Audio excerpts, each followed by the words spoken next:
Ngày 1 tháng 1 năm 2018 vừa qua, tại nhà hàng ẩm thực Gà Ngon chi nhánh công viên Thiên Đường Bảo Sơn đã diễn ra đêm tiệc tri ân khách hàng thứ 1 triệu của công ty sửa chữa laptop 24 giờ. Đêm tiệc tri ân đã thành công rực rỡ với sự góp mặt của các ca sĩ, nghệ sĩ nổi tiếng như quán quân ngôi sao ca nhạc ITV, ca sĩ Quang Anh. Trong đêm tiệc, ca sĩ Quang Anh đã thể hiện lại ca khúc Anh thuộc về em, một trong những ca khúc được đông đảo giới trẻ yêu thích nhất của anh. Mất em thì anh biết thế nào, từ lâu em biết anh đã thuộc về em. Nói cho anh nghe để anh sẽ hiểu thấu, muốn cho em vui thì anh phải thế nào. Muốn anh làm sao em nói đi, xác thân này đâu có tiếc gì. Từ lâu em biết anh đã thuộc về em, thuộc về em. Ca sĩ trẻ triển vọng Trà My, ảo thuật gia Khánh Hưng và hơn 500 khách mời của sửa chữa laptop 24 giờ. Nữ ca sĩ trẻ Trà My với nhạc phẩm Điệp khúc mùa xuân đã mang đến không khí ngập tràn sắc xuân, làm chinh phục đông đảo khán giả. Trên đóa môi hồng, người em yêu tìm đâu trong cuộc sống.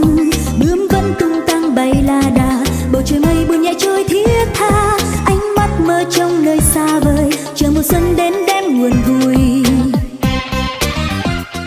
Đặc biệt nhất, trong đêm tiệc có sự xuất hiện của ảo thuật gia Khánh Hưng với những màn ảo thuật mạo hiểm đầy kịch tính như thổi lửa, đạp xe một bánh, ảo thuật với dao. Mặc dù số lượng khách mời rất đông, nhưng với sự chuyên nghiệp của đội ngũ nhân viên nhà hàng, tất cả các thực khách đều cảm thấy hài lòng với chất lượng món ăn và thái độ phục vụ. Rồi, 2, 3. Xin chúc mừng ạ.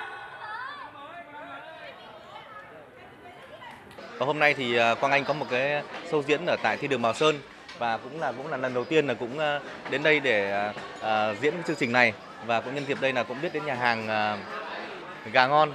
Thì thật sự là mình đến đây để thấy cái không khí ở đây rất là tuyệt vời, rất là không gian rất thoáng, rất đẹp, và đội ngũ nhân viên điều tiết tất cả những cái nền nếp của nhà hàng hoặc là phục vụ khách hàng rất là tuyệt vời. Mình cảm thấy rất là ok và rất là yêu mến cái nơi này.